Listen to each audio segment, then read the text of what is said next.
football feast will begin at 5 o'clock. Billy Schmid will be here, and Matt Schneidman will be along after 6 with the latest from Green Bay. The latest from the Iron Jock studio back at headquarters is the Make-A-Wish Wish-A-Thon continues, presented by Kessler's Diamonds. We are trying to raise money today to help grant some wishes. More than 500 kids are waiting, and all of our donations today go right to help present them. We're encouraging people to go to radiowishes.com, bid on the items in the auction, or just set yourself up to make a monthly donation, as I did. KB did that years ago when we started working with Forrest and our friends from Make-A-Wish, Wisconsin. And I hope everybody will go online. RadioWishes.com is the website. And in the Iron Jock studio, along with Doug Russell, we have a Make-A-Wish family with us. We've got young Riley and her parents, Eric and Jordan. How are you guys doing today? Good. Thanks for having us. We are glad to have you. Glad to be making awareness. Tell us a little bit about Riley's situation. Everybody, family that we encounter during our Wish-A-Thons and just during the year has a unique story. And I think you guys have one of the more unique stories in terms of Riley. Riley's actually here. She's off camera. She's a little shy. So, but yeah, so back in the fall of 2021, Riley started to act a little different. She had headaches. She was taking naps a little more, just a little bit moody, but our family had kind of gone through a number of different things. Unfortunately, our dog had passed away unexpectedly during surgery. Then 2 days later, Jordan gave birth to our second daughter, Brooke. And then we were home for about an hour with Brooke, and then our in-laws called and said that Riley was having trouble moving her left arm and left leg. And that was one of the warning signs that our doctor or pediatrician said to keep an eye on. And so I was raced down to Kenosha to meet them at the emergency room. And by the time I got there, they had done a scan and realized that she had a tumor the size of a tennis ball on the back of her brain. And it's called a ependymoma tumor, brain tumor. And this was on the day, like the diagnosis was confirmed the day you brought your youngest daughter home. Yeah, right? We were home for about an hour. We had dinner real quick. We were eating dinner, and Jordan's mom called her and said something's wrong with Riley. And Jordan stayed back with Brooke, and I rushed down there. And yeah, so in the matter of an hour, we brought one kid home. We were in the hospital with the other one, unfortunately.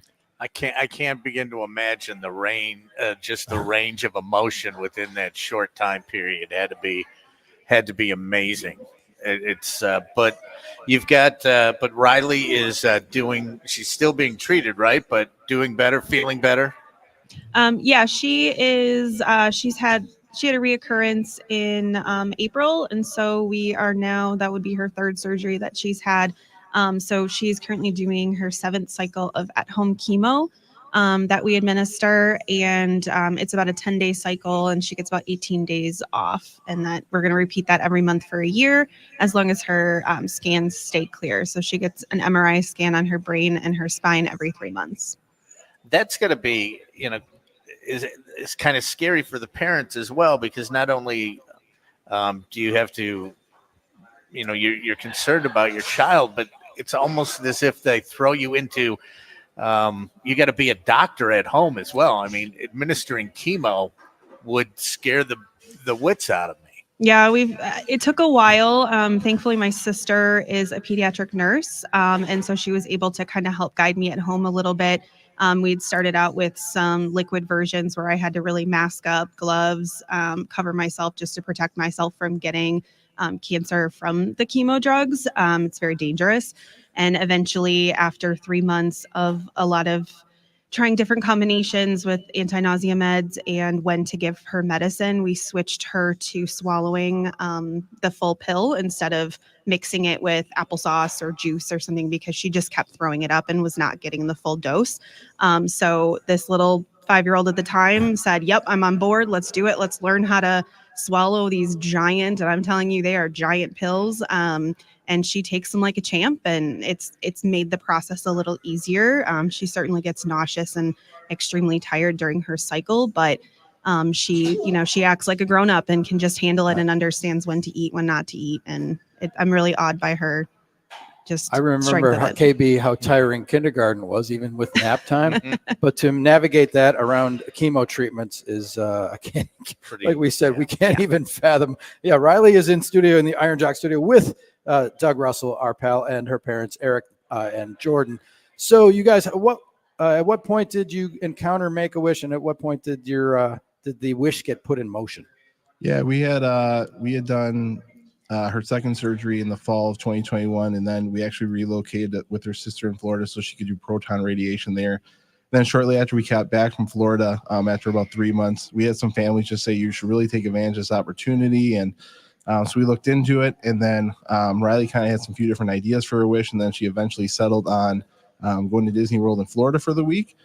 So in March of 2022, we had our trip, and the Make-A-Wish volunteers were 23, great. it was 23. this year. Yeah, there's this year. So the volunteers were great. Like all of last year leading up to it, they would bring gifts to her for at Halloween and Christmas, and they throwed her an announcement party where they brought a cake and a big sign that said you were going to Disney World.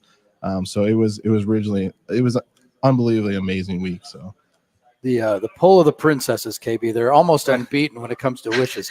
Princesses, Yep. Disney, and campers. Yeah, she's actually not a princess fan. She is a superhero, Toy Oh. Story fan. Wants Oh. nothing to do with princesses. Very much our little tomboy and in what she's interested in. But Well, I was looking at some of Riley's other interests, and it said that she is a big Lego fan. Is she as attached to Lego Masters on TV as I am? Is that one of those things that's kind of one of my guilty pleasures? I don't know why, but I could sit down and watch Lego Masters back to back. she hasn't watched it. A few people recommended that. She probably would love it, but she'll sit at our kitchen table and build all sorts of Legos that are, I have trouble sometimes reading the directions and figuring out what comes next. And she just whips through those booklets and does these 1,000-piece Lego sets, and it keeps her sharp. She's definitely going to be an engineer one day. Well, let me tell you something, Dad. I'll tell you a little story about that. It was a New Year's Eve game, and it was the Packers versus the Bears. And it's the game where Brett Favre was walking off the field and everyone thought he was retiring. I don't know if you recall that game. Well, I started building a Harley Davidson Lego set with my son right about kickoff. I got done about 5 a.m.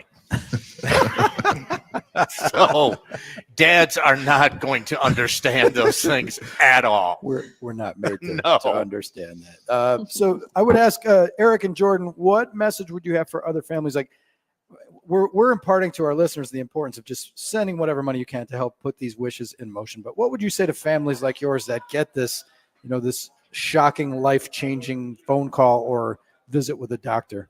What's your best advice for them? I would say that the organization just creates an atmosphere for these kids to be kids and get the wish they always wanted. They go every day, every month, every other week to doctors, and they hear adults talking to them and about them, and they don't get these choices. They have to take medications and have surgeries, and it's not their choice. And so finally someone says, what do you want? What can make, your life a little bit happier for that tiny bit?